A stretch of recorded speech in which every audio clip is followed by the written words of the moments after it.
యమ్మీ యమ్మీ గులాబ్ జామున్స్ తినేద్దామా? ఈరోజు ఈ గులాబ్ జామున్స్ ఎలా చేసామో మీకు చూపిస్తున్నాను.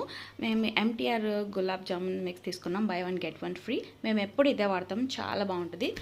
అండ్ ఇప్పుడు మనం దాన్ని మిక్స్ చేసుకోవటానికి మిల్క్ కొంచెం యాడ్ చేసుకొని మిక్స్ చేసుకుంటే కొంచెం సాఫ్ట్గా బాల్స్ బాగుంటాయి అన్నమాట. సో మేము మిల్క్ యూస్ చేస్తాం ఎప్పుడు.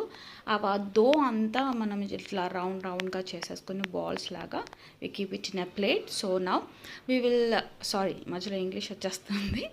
అండ్ ఇప్పుడు మనం ఆయిల్ హీట్ చేసుకుందాం. ఆయిల్ హీట్ చేసుకునే లోపు మనం ఈ బాల్స్ చేసేసుకొని ఆయిల్లో బాల్స్ అన్నీ వేసేసుకొని లైట్ బ్రౌన్ అండ్ కలర్ వచ్చే వరకు మనం ఫ్రై చేసుకోవాలన్నమాట.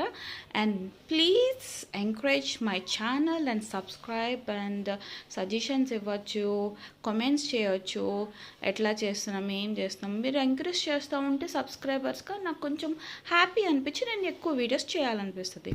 So please encourage me.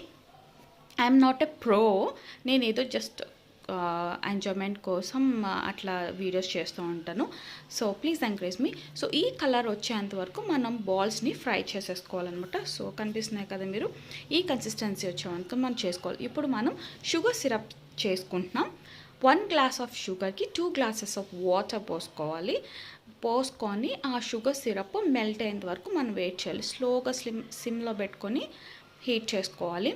And flavour కోసం మనం దీనిలో కొంచెం కార్డమమ్స్ యూస్ చేస్తాం, ఇలాచి.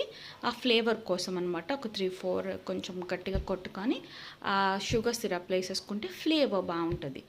సో ఈ షుగర్ సిరప్ కన్సిస్టెన్సీ ఎలా ఉండాలంటే మన చేకి ఇలా పట్టుకున్నప్పుడు సో అట్లా స్టిక్కీగా అనిపించాలి. ఆ కన్సిస్టెన్సీ వచ్చేంత వరకు షుగర్ సిరప్ అయిపోయిన తర్వాత ఈ బాల్స్ అన్నీ మనం అందులో వేసేసి కొంతసేపు అలా ఉంచితే మన గులాబ్ జామున్స్ రెడీ అయిపోయినాయి.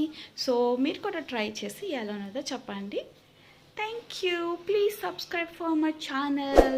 Bye. See you with other video.